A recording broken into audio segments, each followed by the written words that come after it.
Dombivli MIDC परिसरामध्ये मे महिन्यामध्ये अशा प्रकारच्या घटना नेहमीच घडत असतात आणि गेल्या काही वर्षापासून मोठे स्फोट होऊन अनेकांचे जीव गेलेले आहेत। वारंवार नागरिकांच्या प्रश्नाला घेऊन शासनाकडे जबाब विचारणाऱ्या राजू नलावडे आपल्यासोबत आहेत, ज्यांनी अनेक पत्रव्यवहार जे आहेत ते शासनाच्या दरबारी केलेले आहेत। सर, काय सांगाल? या आधीही अशी एक घटना घडलेली, नेमकी त्या घटनेमध्ये किती जणांचे मृत्यू झालेत आणि डोंबिवलीमध्ये आत्तापर्यंत किती अशा मोठ्या घटना घडल्यात आणि त्यांच्यात किती जणांचे जीव गेलेले आहेत? डोंबिवली MIDC म्हणजे हे स्फोट होण्याचं माहेरघरच आहे। MIDC मध्ये जेव्हा 26 मे 2016 रोजी ह्या प्रोबेस कंपनीत स्फोट झाला तेव्हा 12 लोक मृत्युमुखी पडले आणि 200च्या वर जखमी झाले आणि त्यातल्या पीडितांना जे प्रॉपर्टी त्यांच्या मालमत्ता ज्यांचं नुकसान झालं आहे त्यांना अद्याप काहीही मिळालेलं नाही। जखमींना पण नंतर काही गव्हर्नमेंटने केले नाही। नंतर स्फोटाची मालिका चालूच होती, फक्त ते तीव्रतेचे काही कमी जास्त होते। ओएसिस फर्टिलिटीच्या तज्ञांनी IVF उपचार पद्धतीद्वारे 1 लाखांहून अधिक जोडप्यांना मातृत्व प्राप्तीचा आनंद दिला आहे। मोफत अपॉइंटमेंट बुक करण्यासाठी आजच संपर्क साधा। सोमवारी जो आत्ता रिसेंटली झाला 2 दिवसापूर्वी, त्याची तीव्रता ही प्रोबेसच्या स्फोटा एवढीच होती।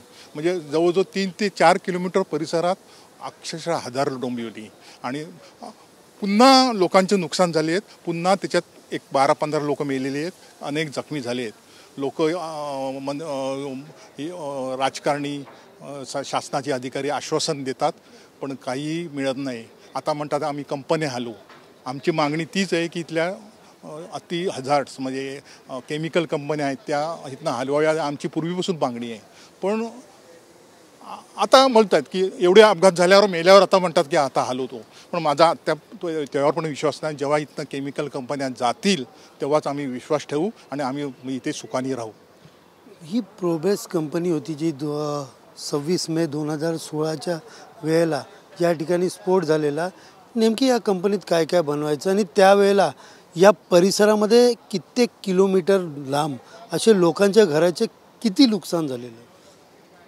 या कंपनीत अति हजार्ड्स म्हणजे हेवी हजार्ड्स म्हणजे जे अति विषारी केमिकल्स आहेत ना ते बनवायचे, म्हणजे फॉस्फरस ऑक्साईड असे अनेक नावं घेता येतील आणि त्याची कॅपॅसिटी पण जास्त करू नये असं असतं।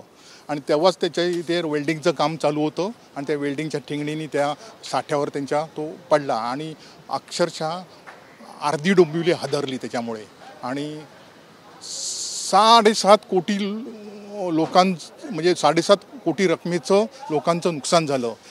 हे तहसीलदार ऑफिसांनी त्याचा पंचनामा केल्यावर सिद्ध झालं, पण त्याची काही अजून मिळाले नाहीत आणि आता असेच अपघात होत आहेत। त्याच्यात पण लोकांना काय मिळत नाही, लोक का भरडली जातात त्याच्यामुळे। हे यांचं प्रोडक्शन काढतात, हे अनधिकृत कामं करतात, पण याच्यात लोकांचा काय दोष आहे? आत्ता ही 2 दिवसापूर्वी जी घटना घडली फेज 2 मध्ये अमुदाई कंपनी आहे त्यांचा ती मोठा स्फोट झालेला आहे। त्या स्फोटमध्ये देखील डोंबिवलीच्या अनेक ठिकाणी त्याचे हादरे जे आहेत त्याच्यामुळे मोठ्या प्रमाणात नुकसान झालेलं आहे। काय अंदाज आहे तुमचा? कसं म्हणजे त्याकडे बघतात की कितीचं नुकसान झालं असेल? म्हणजे त्याचं आता सांगता नाही एवढं नुकसान झालं आहे। म्हणजे बाजूलाच होंडाई शोरूम होतं कारचं, त्या पूर्ण कार जळाल्यात।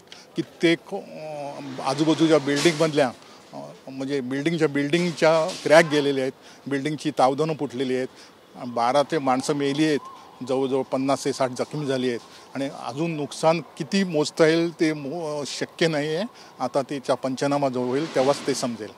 याविषयी आता तुम्ही पत्रव्यवहार काय करणार आहात का आणि तुमची पुढची मागणी काय आहे? नाही, पत्रव्यवहार तर आम्ही करणार आहोत। आमची मेन आता मागणी आहे इथनं त्या केमिकल कंपन्या इथनं शिफ्ट कराव्यात, हीच आमची मेन मागणी आता राहणार आहे। एकंदरीत पाहायला गेलं तर 2016ला जो अपघात झालेला आणि जो स्फोट झालेला त्याचीच आठवण या स्फोटमुळे डोंबिवलीकरांना आलेली आहे आणि विशेष म्हणजे त्यावेळेला सगळेच पंचनामा झालेले, मात्र कोणालाहीच कुठलाच मोबदला दिला नसल्याचं राजू नलावडे यांनी स्पष्ट केलं आहे। त्यामुळे या कंपन्या इतर ठिकाणी लवकरात लवकर हलवण्यात याव्या अशी मागणी देखील यावेळेस त्यांनी केलेली आहे। कॅमेरा पर्सन नागेशसह सुनील जाधव, TV9 मराठी, डोंबिवली।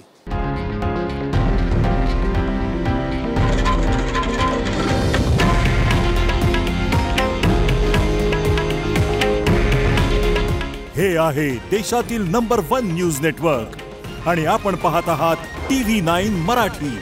काळजी तुमची, हित महाराष्ट्राचं.